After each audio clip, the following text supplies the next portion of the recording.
Hi, ಎಲ್ಲರಿಗೂ ನಮಸ್ಕಾರ. ದಳಪತಿ ವಿಜಯ್ ಅವರು ತಮಿಳುನಾಡಿನಲ್ಲಿ ಹೊಸ ಪಕ್ಷ ಟಿವಿಕೆ ಕಟ್ಟಿ ರಾಜಕೀಯಕ್ಕೆ ಧುಮುಕಿರುವ ಸೂಪರ್ ಸ್ಟಾರ್ ದಳಪತಿ ವಿಜಯ್ ಅವರು ಮಹಿಳಾ ದಿನಾಚರಣೆಯ ಸಂದರ್ಭದಲ್ಲಿ ಚುನಾವಣೆಗೂ ಮುನ್ನ ಮಹಿಳಾ ಮತದಾರರನ್ನು ಸೆಳೆಯಲು ಭರ್ಜರಿ ಗ್ಯಾರಂಟಿಗಳನ್ನು ಘೋಷಣೆ ಮಾಡಿದ್ದಾರೆ. ಪ್ರತಿಯೊಂದು ಕುಟುಂಬದಲ್ಲಿ ನಡೆಯುವ ಮದುವೆಯ ಸಮಾರಂಭಕ್ಕೆ 8 ಗ್ರಾಂ ಚಿನ್ನವನ್ನು ಹಾಗೂ ಗುಣಮಟ್ಟದ ರೇಷ್ಮೆ ಸೀರೆಯನ್ನು ಕೊಡುವುದಾಗಿ ಭರವಸೆ ನೀಡಿದ್ದಾರೆ. ಶಿಕ್ಷಣ ಯೋಜನೆ ಸ್ಥಾಪಿಸಿ ಬಡ ಮಕ್ಕಳ ಶಿಕ್ಷಣಕ್ಕಾಗಿ ಅವರ ತಾಯಂದಿರಿಗೆ ವಾರ್ಷಿಕ 15,000 ಸಹಾಯಧನದ ಭರವಸೆ ನೀಡಿದ್ದಾರೆ.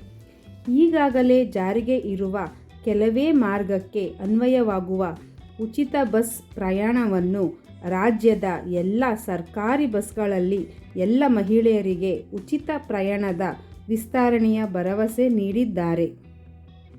ಇನ್ನು ಗರ್ಭಿಣಿಯರನ್ನು ಗುರಿಯಾಗಿಸಿ ನವಜಾತ ಶಿಶುಗಳಿಗೆ ಉಚಿತ ಚಿನ್ನದ ಉಂಗುರ ಮತ್ತು ಪ್ರೋಟೀನ್ ಪುಡಿ, ಬೇಬಿ ಸೋಪ್, ಬೇಬಿ ಎಣ್ಣೆ, ಸೊಳ್ಳೆ ಪರದೆಗಳು ಹಾಗೂ ಹಲವಾರು ವಸ್ತುಗಳನ್ನು ಒಳಗೊಂಡಿರುವ ಬೇಬಿ ವೆಲ್ಕಮ್ ಕಿಟ್ ನೀಡಲಾಗುವುದು ಎಂದು ತಿಳಿಸಿದ್ದಾರೆ. ವರ್ಷಕ್ಕೆ 6 LPG ಸಿಲಿಂಡರ್ ಫ್ರೀ ಎಂದಿದ್ದಾರೆ. ಇತ್ತ ಪತ್ನಿ ಜೊತೆ ವಿಚ್ಛೇದನ ನಡುವೆ ಸಂದರ್ಭದಲ್ಲಿ ಇದರಿಂದ ವಿಜಯ್ ಇಮೇಜ್ಗೆ ಹೊಡೆತ ಬಿದ್ದಿದೆ. ಇದರಿಂದ ಮಹಿಳೆಯರು ವಿಜಯ್ ವಿರುದ್ಧ ಭಾರೀ ಶಾಪ ಹಾಕಿದರು ಎಂಬುದು ತಿಳಿದು ಬಂದಿದೆ. ಮುಂಬರುವ ಚುನಾವಣೆಯಲ್ಲಿ ಡೈವರ್ಸ್ ವಿಚಾರ ಭಾರೀ ಡ್ಯಾಮೇಜ್ ಮಾಡಬಹುದು.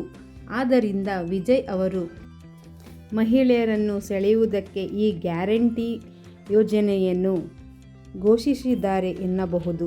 ವೀಕ್ಷಕರೇ, ಈ ವಿಡಿಯೋ ಇಷ್ಟವಾದಲ್ಲಿ ಲೈಕ್ ಮಾಡಿ, ಶೇರ್ ಮಾಡಿ, ಸಬ್ಸ್ಕ್ರೈಬ್ ಮಾಡ್ಕೊಳ್ಳಿ ನನ್ನ ಚಾನಲನ್ನು. ಥ್ಯಾಂಕ್ ಯು, ಧನ್ಯವಾದಗಳು.